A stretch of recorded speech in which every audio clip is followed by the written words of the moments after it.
અને હવે સીધા જઈએ મોરબી, જ્યાં સ્થાનિક ચૂંટણીમાં રાજકારણ ગરમાયું છે। નેતાઓ દ્વારા સામસામે હવે આક્ષેપબાજી શરૂ થઈ ગઈ છે।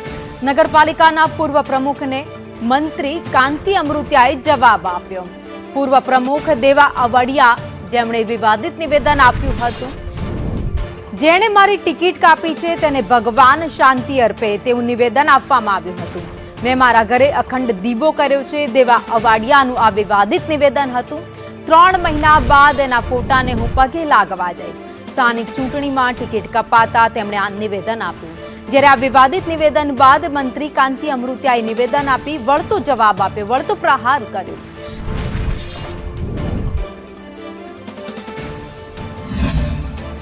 111 ની અંદર જેણે મારી ટિકિટ કાપી છે, હું ઉપરવાળાને પ્રાર્થના કરીને કરું કે અમારી જે 4 ની ટિકિટ કાપી છે ને 3 મહિનાની એક બી દે, એના આત્માને શાંતિ આપે, હું પોતાને પગે લાગવા જાય છું। એવાને કેટલાય ટિકિટો નથી મળી, ઘણા બધાને। અને હમણાં તો એક જણા એવું કીધું કે દીવો અખંડ રાખ્યો, જેને મારી ટિકિટ કાપી હોય એને ભગવાન એનું ધન પરત કાઢે। લે દીવો પણ એ કાકા ઘી હરામના પૈસાનું હોય, ઘરના પૈસા નથી। તમે દીવો રાખવા કરતા તમે બંદૂક લઈને અમે આવો ને, તમારી તાકાત હોય તો। આ વેપારીનું ગામ હે, સાંભળ્યું ને સોશિયલ મીડિયામાં, દીવો કર્યો ટિકિટ કાપી હોય, પણ ટિકિટ તો કાપે ને ગામને કંદરો શું કરે ને ટિકિટ દેવાની હોય કે ખોટી વાત છે। અને ગામને સારામાં સારા 19 જ્ઞાતિને ટિકિટ આપી।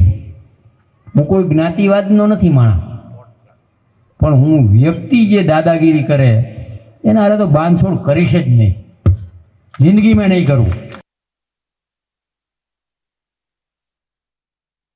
દેવા અવાડિયા ફોન લાઈન પર અમારી સાથે જોડાઈ ગયા છે।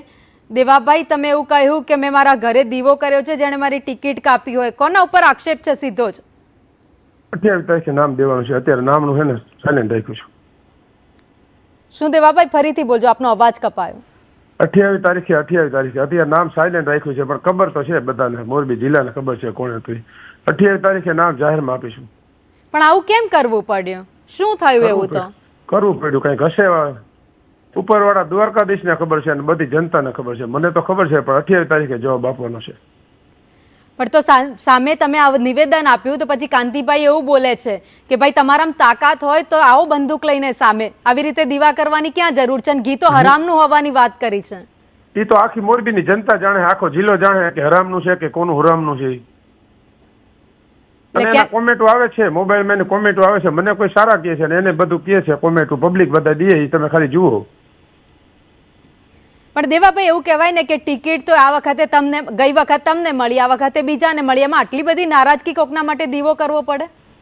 દીવો તો કરવો પડે ને। અમારો અમે એના નામથી નથી કહેતા, અમે તો એવું કહેતા હતા કે જેને મારી કાપી, આપણે નામ લઈને નથી કીધું, પણ એને સામે કીધું કે આવું કર્યું છે, દીવો રાખે। આપણે તો શું કીધું, જેને કાપી હોય। અમારે 4 ની 4 હતા, એની ટિકિટ કાપી છે, એ ટિકિટ કાપી હોય એને કહી છે કે આપણે એવું નથી કહેતા કે આને કાપી, પણ એને એના ઉપર લઈ લીધું કે મેં કાપી છે।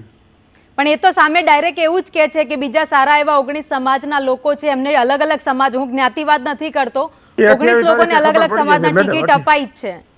28 તારીખે ખબર પડી જાય છે શું દૂધ ને પાણી। દેવાભાઈ, અત્યારે જ કેમ નહીં? 28 તારીખે તો એ તો પરિણામ આવશે, એ તો જ્યારે થવાનું છે પરિણામ આવવાનું છે। જનતા જવાબ દેશે મેડમ, જનતા જવાબ દેશે, મારે નથી દેવાનો, જનતા જવાબ દેશે। પણ હું તમને સીધું પૂછી રહી છું કે તમે કોના નામ પર આક્ષેપ કર્યો છે? કોનું નામ? એટલે કે કોઈનું જાહેરમાં નથી નામ આપતો। 28 તારીખે જનતા જવાબ દઈ દેશે, ત્યારે તમે કહેશો કે કોણે કાપી। ચલો પાર્ટીની વાત કરો, નામ નહીં તો પાર્ટીની વાત કરો। જી, કઈ પાર્ટી પર આક્ષેપ? હું એક પાર્ટી ઉપર નથી કરતો, હું મારું પોતાનું કહું છું। અમે 4 કેવી રીતે ચૂંટાય, બાકી હું કોઈનું ખરાબ કરતો નથી, કરવું નથી। દેવાભાઈ, એક જ જવાબ, મારે સરળ જવાબ જોઈએ। તમે એવું કહ્યું કે નામ નથી આપવું, કઈ વાંધો નહીં, તો કઈ પાર્ટી ઉપર સીધા આક્ષેપ છે એ મને કહો। એક પાર્ટી ઉપર આક્ષેપ નથી કરતો, હું મારું પોતાનું કહું છું। હું કેવી રીતે ચૂંટાવું, મારા ભેગા 3 કેવી રીતે ચૂંટાય, કોઈ પાર્ટી ખરાબ નથી, કોઈ પાર્ટીનું મારા ખરાબ કેવું નથી। દેવાભાઈ, તમે આટલો મોટો આક્ષેપ કર્યો છે તો પછી નામ તો તમારે આપવું પડશે। નામ ના આપો તો કઈ નહીં, પાર્ટીનું નામ તો આપો મને। નામ મારે નથી દેવાનું, જનતા દેશે, મતદારો, મારા વહાલા મતદારો નામ દેશે, મારે નથી દેવાનું નામ।